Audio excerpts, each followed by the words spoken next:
imagine, t'as sûrement joué à Minecraft, à GTA. Moi, je joue à Red Dead Redemption 2 aussi. Il y a quoi d'autre? City Skylines, pour ceux qui connaissent. Bon, ça change un peu de thème, mais ça, je vois à quoi d'autre? Tous les jeux open world, en gros. T'as déjà joué à des open world. World of Warcraft, en plus, j'avoue, tiens. J'ai joué. Dofus, ça reste un open world, entre guillemets. Même si c'est du MMO et RPG, etc. Bref. Euh, Ce que je veux dire là, c'est que t'as sûrement joué à des open world, t'as démarré l'entrepreneuriat en te disant, et peut-être que, en tout cas peut-être pas au début, mais au fur et à mesure en te disant que ok, c'est qu'un jeu, l'entrepreneuriat. En tout cas, moi je le vois comme ça, c'est un jeu.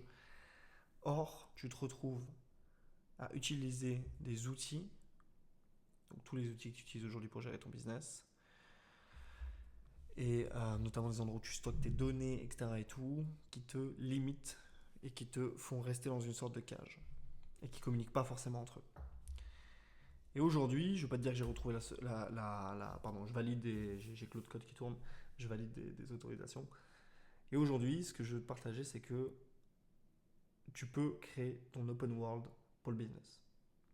Tu peux créer ton open world où tu vas pouvoir poser tout ton business sur papier, construire tout ce que tu veux dans cet endroit-là, tout poser, comme tu créerais un monde dans Minecraft.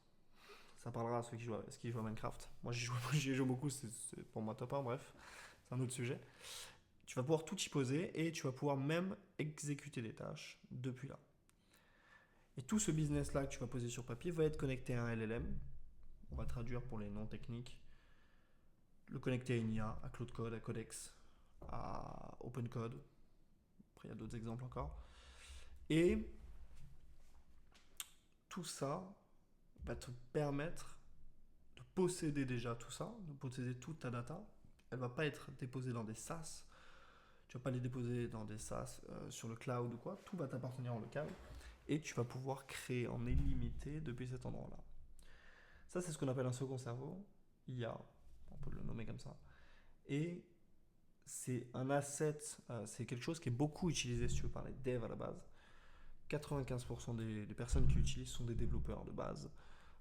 C'est des mecs justement qui viennent stocker tout ce qu'ils font quand ils build des SaaS, des apps, des LP, bref, tout ce que tu veux qui peut se coder, on va dire, vont créer toutes ces choses-là, enfin vont stocker tout ça pardon, dans un second cerveau. Et ce principe-là, adapté au monde de la tech, des développeurs, on va dire, j'ai décidé, c'est ce que je fais déjà, ce que j'ai déjà délivré à des clients, de l'adapter au monde du business. Quand je dis l'adapter au monde du business, c'est ce que je fais, enfin quand je dis j'ai décidé, c'est m'approprier ça et transférer ce principe-là au monde du business.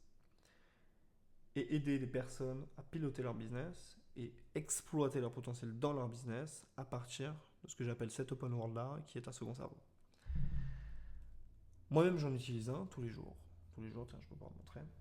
Un second cerveau, ça ressemble à ça.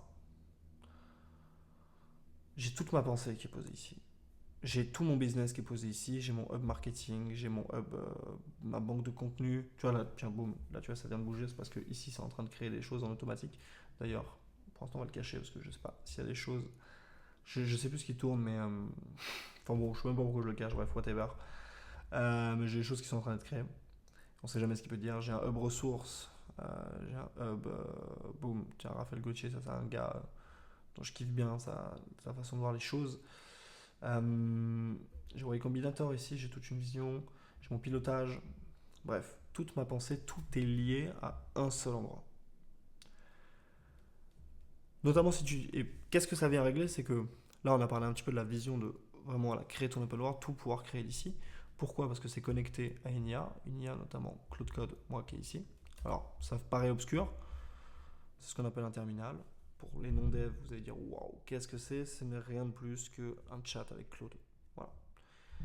Mais c'est quoi? C'est que c'est un chat avec Claude qui est connecté à tout ton esprit, toute ta mémoire. Et il faut voir cette chose-là, ce second cerveau, comme une extension de ta mémoire. C'est-à-dire tout ce que tu as en tête quand tu gères ton business, que ce soit tes clients, ton offre, quand tu lances tes ads, ton produit, tes deliveries, ton positionnement, qu'est-ce que je peux te dire, ta stratégie de contenu, les contenus que tu as à produire si tu produis du contenu en organique, euh, tout ce que tu veux, même tes process, tout est ici. Et donc, l'IA, l'intelligence artificielle, à partir de ce moment-là, a accès à une extension de ta mémoire. Et à partir de ce moment-là, quand tu donnes enfin, le pouvoir à l'intelligence artificielle d'avoir accès à une extension de ta mémoire, elle devient extrêmement, et t'exploite à 100% le potentiel de l'intelligence artificielle. Et c'est notamment une des choses, ça vient résoudre un problème. Moi, j'entends chez beaucoup de personnes, quand je les ai en consulting, c'est qu'elles me disent, ouais, l'IA, je leur explique toujours des choses, c'est notamment mes clients, pour ça que c'est devenu mes clients, on va dire, c'est que l'intelligence artificielle, j'ai beau même l'utiliser dans des projets Claude Code, il y a toujours des nouveaux chats, ok, il y a des instructions, mais il n'y a pas assez de contenu, il y a des chats, il faut que je lui réexplique dans un autre chat ce que j'ai fait la dernière fois, et ça se perd, et c'est pas clair. Tu viens supprimer toute cette friction rien qu'avec cet asset-là. Et ce qu'il faut comprendre aussi, c'est que cet asset-là, c'est pas un asset que tu vas créer genre one time et voilà, tu utilises de temps en temps. Non, c'est un asset que tu crées sur le long terme. Tu vas pouvoir l'utiliser day one où il est installé et dans 3 mois, moi ça fait plusieurs mois que j'utilise ça, dans 3 mois, dans 6 mois, dans 12 mois, dans 18 mois, peu importe les nouveaux outils d'intelligence artificielle, tout ce qui va sortir et qui va disparaître, parce que tu le vois peut-être sur le marché, mais énormément d'outils aujourd'hui d'intelligence artificielle apparaissent et disparaissent dans les mois qui suivent. Il y a beaucoup de FOMO sur ce marché-là. Là, ce que je veux te dire, c'est que je te dis même pas ça pour faire du FOMO contre du FOMO, mais vraiment, c'est un asset que tu crées qui t'appartient, parce que ce fameux second cerveau, ce que tu vois, le graphique que tu vois ici, ok, c'est joli, c'est un peu sexy et tout, mais ce n'est rien de plus que des dossiers sur ton ordinateur.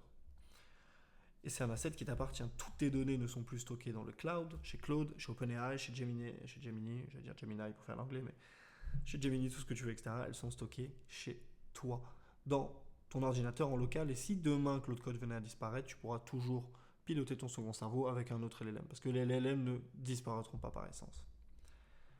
Bref. Voilà, je voulais te faire passer ce message, parce que j'étais inspiré sur le moment. Je voulais te faire passer ce message. J'espère que ça t'aura plu. Et n'hésite pas à t'abonner si la vision te plaît, si ça te parle en tout cas. N'hésite pas à t'abonner. On va en parler un peu plus sur cette chaîne. J'en parle déjà sur cette chaîne un peu tous les jours et tu auras des vidéos qui sortiront. N'hésite pas aussi, je mettrai normalement, je pense, en bio mon Insta. N'hésite pas à me rejoindre sur Insta. Je poste du contenu aussi régulièrement, donc c'est avec grand plaisir. Et si jamais tu as des questions en plus, je peux t'éclairer là-dessus.